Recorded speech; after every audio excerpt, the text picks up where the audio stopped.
আসসালামু আলাইকুম তোমাদের সবাইকে স্বাগত জানাচ্ছি ইংলিশ সেকেন্ড পেপারের ভিডিওতে। সো তোমাদের অনেকের কাছে মনে হয় আমি অনেককে পড়িয়েছি, তো বাসার গার্জিয়ান যারা থাকে আন্টিরা আঙ্কেলরা এসে আমাকে বলে যে আমার বাচ্চাটা না ইংলিশ একটু দুর্বল, ইংলিশ সেকেন্ড পেপারে আরো দুর্বল, গ্রামার পারে না। আমি সবসময় এটা বিশ্বাস করি, ইংলিশে দুর্বল আমিও, মানে আমার ইংলিশ স্পিকিং অতটা ভালো না, বাট যখন আমি বোর্ড পরীক্ষার্থী তখন আমি ইংলিশে অসাম পারফর্ম করি। কারণ ইংলিশ পুরোটাই ডিপেন্ড করে যে তুমি পড়ছো কিনা এটার উপরে, বা সবচেয়ে ইম্পর্টেন্ট তোমার পড়ার প্যাটার্নটা সঠিক আছে কিনা এটার উপরে। সো আমি কিভাবে খুব সহজেই ইংলিশ পরীক্ষাগুলো আমার কাছে একদম দুর্ভাগ লাগতো, এই ইংলিশ পরীক্ষা মানে চিল, সেটা চলো আজকে শেয়ার করে দেব। আমরা দেখতেছি যে আমাদের গ্রামার পার্টে 60 মার্ক এবং হচ্ছে আমাদের যে ইংলিশ সেকেন্ড পার্ট মানে রাইটিং পার্ট সেটাতে হচ্ছে 40 মার্ক। এখন কথা হচ্ছে একটা জিনিস মনে রাখবা, যারা ইংলিশ ফার্স্ট পেপারের ভিডিওটা দেখছো তারা এটা জানো যে ইংলিশ ফার্স্টে মার্ক কিন্তু সব জায়গা থেকে কাটবে। তুমি অ্যানসারিং কোশ্চেন লিখতেছো মার্ক কাটবে, সামারি লিখতেছো মার্ক কাটবে, রিটেন পার্টে তো 15 করে মার্ক, 10 মার্ক হলে অনেক সময় টিচাররা 8 বা 9 দেয়, 15 মার্ক হলে আসলে টিচাররা অনেক সময় 12 দেয়। তো 3 মার্ক কেটে যাচ্ছে, বা 10ও দিয়ে দিতে পারে পচা লিখলে। সো বুঝতেই পারছো যে এখানে মার্ক কাটার অনেক অপশন আছে, ফলে একটা স্টুডেন্ট ইংলিশ ফার্স্ট পার্টে মার্ক অনেক কম পেয়ে যায়, কোনো কারণে রিঅ্যারেঞ্জ ভুল হয়ে গেল। কিন্তু ইংলিশ সেকেন্ড পেপার হচ্ছে এমন একটা জায়গা, ও যদি এনশিওর করতে পারে যে ও গ্রামারে 60-র মধ্যে 50 বা 55 প্লাস পাইছে, তাহলে আসলে মোটামুটি নিশ্চিত যে ওর বাদবাকি পরীক্ষা আসলে যেমনই হোক না কেন ও এ প্লাস পেয়ে আসবে। তো জানতে হবে কোন বিষয়ে কিভাবে পড়তে হবে। শুরুতে আছে গ্যাপ ফিলিংস উইথ ক্লুজ। এটা অনেক সহজ, কেন জানো? তোমাকে ক্লুজ দিয়ে দিবে, বাট ওই ক্লুজগুলা মডিফাই করে বসাতে হয়। তো এখন কথা হচ্ছে আমি এটা কিভাবে শিখবো, কিভাবে পারবো। এটার জন্য বিগত বছরের বোর্ড প্রশ্ন এবং স্কুলগুলোর প্রশ্ন, তোমরা অবশ্যই টেস্ট পরীক্ষার পরে যে স্কুলগুলো স্টার্ট হবে, মানে টেস্ট পরীক্ষার পরে যে টেস্ট পেপারগুলো থাকবে সেগুলোতে কিন্তু বোর্ড প্রশ্ন প্লাস স্কুলের প্রশ্ন মানে প্রিপারেশন নিবা, এবং হুবহু এখানে কমন চলে আসে, হুবহু। এটা শুনতে খুবই হাস্যকর মনে হয়েছিল আমি যখন প্রথমবার পরীক্ষা দিয়ে আমার যখন দেখছি হুবহু কমন আসছে, আমার কাছে খুব মনে হচ্ছে ভাই এটা কেমনে সম্ভব, মনে হচ্ছে নকল কোশ্চেনে পরীক্ষা দিচ্ছি।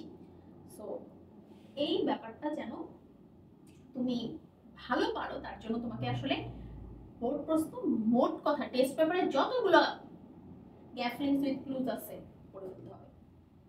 এই পড়াগুলো কেমন হইতে হয় দেখো, একটা ম্যাথ, একটা ফিজিক্স, একটা বায়োলজি চ্যাপ্টার একদিন পড়তেছো, সারাদিন পড়তেছো, শেষ। এইগুলা এমন হতে হয় প্রতিদিন একটা করে, ঘুমাতে যাওয়ার আগে একটা করে গ্যাপ ফিলিংস উইথ ক্লুজ পড়বা, মানে 10 মার্কের একটা অংশ টেস্ট পরীক্ষা করে ঘুমাতে যাবে, প্রতিদিন একটা দুটো এমন করে পড়তে হয়। এবং একবার হয়ে গেলে আবার রিভিশন দিতে হয়। এখানে সবচেয়ে ইম্পর্টেন্ট হচ্ছে সবগুলো পড়ে ফেললা, কোনোটাই পারলা না, এটা করা যাবে না। তুমি যেন ওই প্যাসেজটা দেখার সাথে সাথে অ্যান্সার করতে পারো, এই জন্য আসলে যতটুকু পড়ছো ততটুকু তোমাকে দেওয়ার সাথে সাথে যেন তুমি অ্যান্সার করতে পারো সেইভাবে পড়তে হবে। আচ্ছা, সেকেন্ড হচ্ছে সাবস্টিটিউশন টেবিল। সাবস্টিটিউশন টেবিলটা খুবই সহজ, আমি সাজেস্ট করবো এটাতে টেস্ট পেপার সব পড়ার দরকার নাই, মোটামুটি একটু প্র্যাকটিস করলেই হবে। একটা সময় গ্রামারের পিছু একটু টাইম দিয়ে শুধু 10টা থেকে 20টা হাইস্ট 30টা সাবস্টিটিউশন টেবিল প্র্যাকটিস করলেই হয়ে যাবে, এর বেশি দরকার নাই। এটা তোমরা আসলে সবাই পরীক্ষা হলে এমনি পারবা। এরপরে আসতেছে রাইট ফর্ম অফ ভার্বস। এটাতে বা গ্রামারে আমি যে কাজটা কখনো করতাম না, আমি কখনোই রুলস মুখস্থ করতাম না। গ্রামারটা আমার কাছে সবসময় ব্যাপারটা এমন ছিল যে আমি গ্রামার করতেছি মানে আমি হচ্ছে এক্সাম্পল মুখস্থ করব। একটা লাইন যে as soon as the police came the thief ran, এই যে as soon as এর পরে ভার্বের অমুক ফর্ম বসে, তমুক ফর্ম বসে, কমা হয়, এই হয়, সেই হয়, আমি তো জানি যে as soon as the police came, এই came তো আসলে ভার্বের হচ্ছে V2 ফর্ম, আমি তো জানি। তাহলে ওখানে came এর জায়গায় হচ্ছে talked থাকলেও আমি talked লিখবো, তো যেটাই থাকবে আমি সেটা V2 ফর্ম করে দিব, তাই না? এবং ব্যাপারটা কমা দিব। সো আমি সবসময় এক্সাম্পল মুখস্থ করতাম, আমি কখনোই গ্রামারের রুলস মুখস্থ করতাম না। তো এখানেও সেম রাইট ফর্ম অফ ভার্বের রুলগুলো কিন্তু আসলে একবার যদি একটু মানে বইতে দেখবো অনেক লম্বা লম্বা লাইন করে লেখা থাকে, ইভেন টেস্ট পেপারে অনেক লম্বা লম্বা লাইন করে লেখা থাকে। তো আমরা শুধু এইভাবে যে আইদার অর কি বসবে, নাইদার নর কি বসবে। মজার ব্যাপার হচ্ছে এগুলা, এটা যেহেতু passage right form of verbs, এগুলার প্রয়োগ খুব কম কাজে লাগে। শিখতে হবে না তা না, শিখতে হবে, অবশ্যই রুলস না, আমাদের এক্সাম্পল মনে রেখে শিখতে হবে। এবং চাইলে একটা নোট খাতায় শুধু শর্টে কাটে এমন থাকলে এমন হয়, অমন থাকলে অমন হয়, এভাবে লিখে ফেলতে পারো। যেমন রাইট ফর্ম অফ ভার্ব পড়তে গেলে অনেক সময় এমন হইলে অমন হবে, এই জিনিসগুলো তো আসলে আসে না, শুধু আসে যে ভার্ব কি বসবে সেটা আসে, কারেকশন তো আসতেছে না এখানে। এবং এখানেও আসলে সব থেকে বেশি যে কাজটা করতে হবে, তাহলে এই যে এই দুইটা জায়গাতে আমাদের সব থেকে বেশি যে কাজটা করতে হবে, টেস্ট পেপার সলভ করতে হবে 1 এবং 3 নম্বরে। আচ্ছা, সেম কি তাহলে 4 নম্বরেও টেস্ট পেপার সলভ করবো? আপু জীবনও না, কারণ এটা করব ওই সাবস্টিটিউশন টেবিলের মতোই করব, অত বেশি করব না। কেন?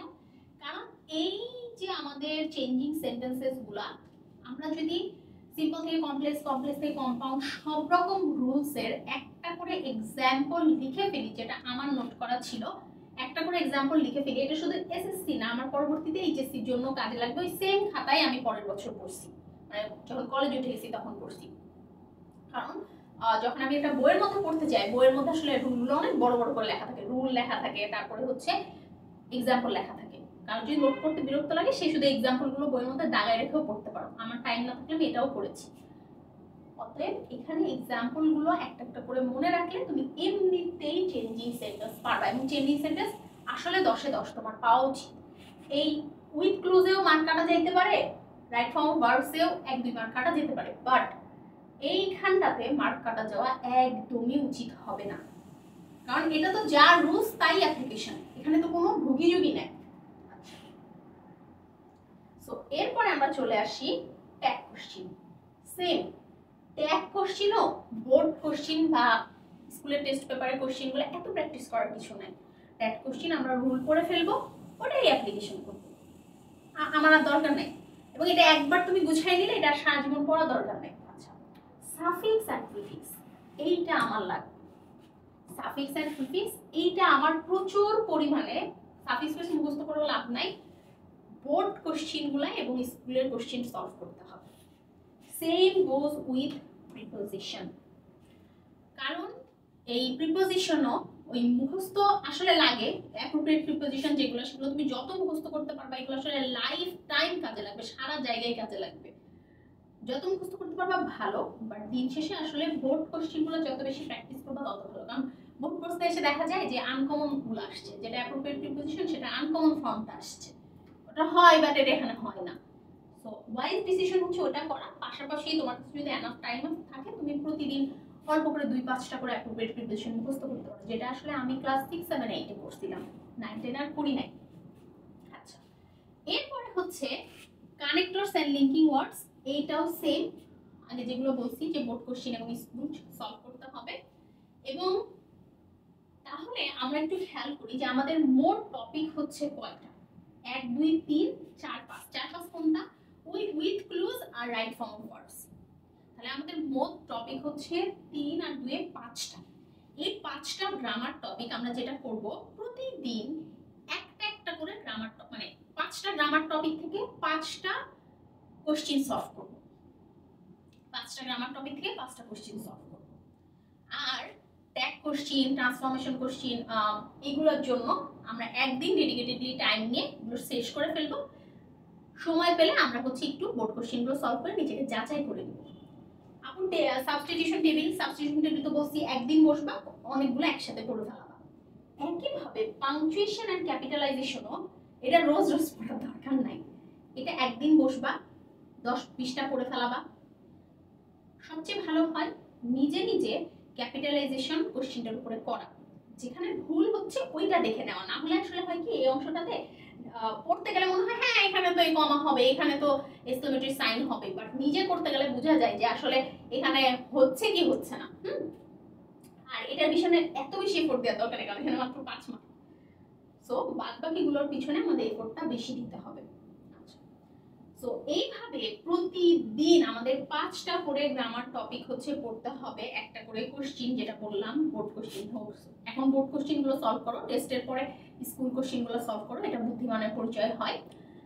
এবং আমাদের একটা কোশ্চিন পড়লাম, ভুলে গেলাম, এই হবে না, লাগলে তুমি প্রতি 10 দিন পর পর আগের 10 দিনের ওইটা আবার রিভাইজ করো।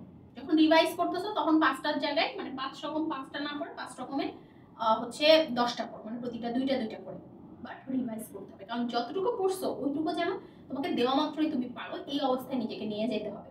কারণ আসলে এখানে টার্গেটটা হচ্ছে প্র্যাকটিস, সেকেন্ড টার্গেট হচ্ছে কমন ফেলা। কারণ এই 60 মার্ক গ্রামারের টপিক তোমরা এত স্লোলি পরীক্ষার মধ্যে করো, বা আমার ফ্রেন্ডরা ওই সময় করছে, ওরা কমপ্লিট করে আসতে পারে না 60 মার্ক। আবার শোনাশুনি করে, আবার এ বি সি ডি লিখে রেখে লম্বা করে রেখে দেয়, ওগুলোর অ্যান্সার লেখে না, এগুলো করা যাবে না। আচ্ছা, এরপরে আসছি writing paragraph, writing email, letter or application, এগুলো সবগুলোর ফরম্যাট জানতে হবে। কোনগুলো প্র্যাকটিস করবা, খুবই সিম্পল অ্যান্সার, স্কুল এবং বোর্ড প্রশ্ন থেকে তুমি নিজেই লিখে নিতে পারবা। এটা আমি তোমাদেরকে লিখে দিব যখন তোমাদের টেস্ট পেপার চলে আসবে অবভিয়াসলি তখন, কারণ এখন লিখে দিয়ে লাভ নাই। বাট হ্যাঁ, আমি ইমেলের একটা স্ট্যান্ডার্ড ফর্ম, অ্যাপ্লিকেশন লেটারের একটা স্ট্যান্ডার্ড ফর্ম দেওয়ার চেষ্টা করব। সো রাইটিং প্যারাগ্রাফ এগুলো হচ্ছে খুব সুন্দর করে লিখে ফেলতে হবে, ঠিক আছে, মানে পড়ে ফেলতে হবে। যেগুলো বারবার আসছে ওগুলাই হচ্ছে বারবার রিডিং করতে করতে করতে একটু আত্মস্থ করে ফেলতে হবে, তাহলে পরীক্ষার হলে গিয়ে লেখাটা ইজি হবে। ওই আসলে ওই একটা ফরম্যাট আছে, ওইটার মধ্যে অ্যাপ্লিকেশন লেটার এগুলো লেখা যায়, প্যারাগ্রাফ আসলে একটা ফরম্যাট দিয়ে লেখা যায় না। মাই ফেভারিট ফ্রেন্ড আর হচ্ছে স্কুল ম্যাগাজিন, এই দুটো কখনো সেম ফরম্যাটে ফেলায় লেখা যায় না। সো এবং রাইটিং শর্ট কম্পোজিশন, বাট এটার মার্ক হচ্ছে 20, যেটা রচনাতেও বাংলা দ্বিতীয় পত্রে 20। তো বুঝতেই পারছো এখানে কি পরিমাণ এফোর্ট দিতে হবে এবং এই সম্পর্কে অনেক কিছু জানতে হবে। প্লাস ফ্রি হ্যান্ড রাইটিং প্র্যাকটিসটা বাড়াতে হবে। Free hand writing practice comes from where, এটা আমি একটু বলি। তুমি যখন যত বেশি প্র্যাকটিস করবা তত বেশি তোমার হচ্ছে, প্র্যাকটিস বলতে আমি পড়ার কথা বলছি, একটা কম্পোজিশন তুমি যত বেশি বার পড়বা, আরেকটা কম্পোজিশন পড়বা, এখান থেকে ফ্রি হ্যান্ড রাইটিং গুলো আসলে আসবে। তো আমি সাজেস্ট করব ইংলিশ ফার্স্ট পেপার এবং ইংলিশ সেকেন্ড পেপারের ভিডিওটা দেখার পরে তুমি নিজে রুটিন সাজিয়ে নিয়ে টেস্ট পরীক্ষার আগে সকল বোর্ড প্রশ্নগুলো সলভ করে ফেলো, কারণ টেস্ট পরীক্ষার পরে কিন্তু স্কুল প্রশ্নগুলো সলভ করতে হবে। এবং এই বোর্ড পরীক্ষার প্রশ্নগুলো আরেকটা কাজ মাস্ট করবা, সেটা হচ্ছে পড়তে পড়তে আত্মস্থ করে ফেলবা, পরে যেন আর এটা আবার রিভিশন দেওয়া না লাগে, দিবা বাট তখন যেন দেখলে মনে হয় আচ্ছা আমি তো পারি। সো প্রতিদিনের খাদ্য তালিকার মতো প্রতিদিনের পড়ার তালিকায় তোমরা প্লিজ ইংলিশটাকে রাখো এবং ইংলিশটা এই প্যাটার্নে পড়ো। পরীক্ষার হলে গিয়ে যারা আমার কথাগুলো শুনে অ্যাপ্লাই করবা, আমি শিওর তোমার আমার কথা মনে করতে বাধ্য, কারণ এই টেকনিকটা খুবই খুবই ইম্পর্টেন্ট। হ্যাঁ, এবং কম্পোজিশন আসলে পড়তে হবে কিন্তু। ওকে, সো তোমাদের বহুল কাঙ্ক্ষিত ইংলিশ ফার্স্ট এবং সেকেন্ড আমি যেভাবে পড়েছিলাম তার কারণে পরীক্ষা হলে খুব চিল থাকতাম, সেই ব্যাপারটা শেয়ার করে দিলাম। ইনশাল্লাহ বাদ বাকি 2-1টা সাবজেক্টেরই আর ভিডিও আছে, ধর্ম, নৈতিক শিক্ষা এবং বিজিএস, এটা দিয়ে দিব, তাহলে আমাদের এই সিরিজ হচ্ছে কমপ্লিট। তারপরে আমরা দারুণ প্লেলিস্ট নিয়ে হাজির হয়ে যাব। সবাই অনেক অনেক ভালো থেকো, সুস্থ থেকো। আসসালামু আলাইকুম সবাইকে।